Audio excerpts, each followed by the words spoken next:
Hello, I want to talk about North American slavery. First I have made a time plane, and it started with that the first slave was brought to Jamestown from Africa in 1619, but they could work to be free.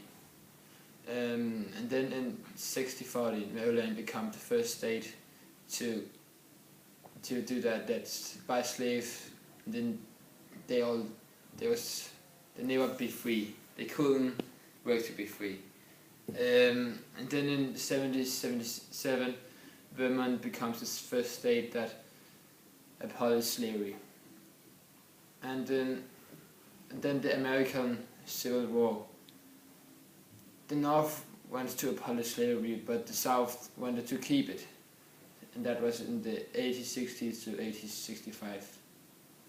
In 1863, President Lincoln promised that he will abolish all slavery in the North America, and the North. And in 1865 was the end of the Civil War. All slaves are free in the North and South. Then I have something about slaves today in USA. There's still a few slaves left in USA. I read about a woman called Ima Matul. She was captured in 3 years. She was forced to work as a houseworking slave. But in the start she was just only doing normal houseworking. She was getting $150 each month.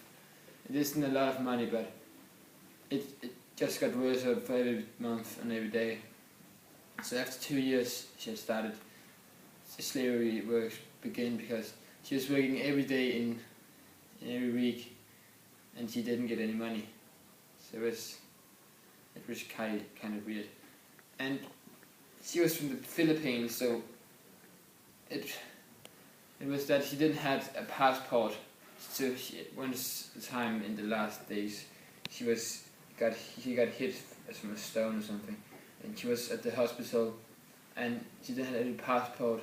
So she just got arrested and go to jail. So she was just afraid of getting raped in jail or something. So then, but in the last she couldn't even speak English. So he sent a letter to one of her friends, and she took about a month. He with a letter stood, "Please help me." That's the only thing. And then she got out of jail. And then I have something about where the slaves come from. Many of the slaves come from Congo. Congo was doing slavery things in 200 years. And many of the slaves was also coming from the so-called Gold Coast. Sometimes it's called the Slavery Coast. It is in Ghana, and it fast become one of the most slavery places and nations for selling slaves to the USA.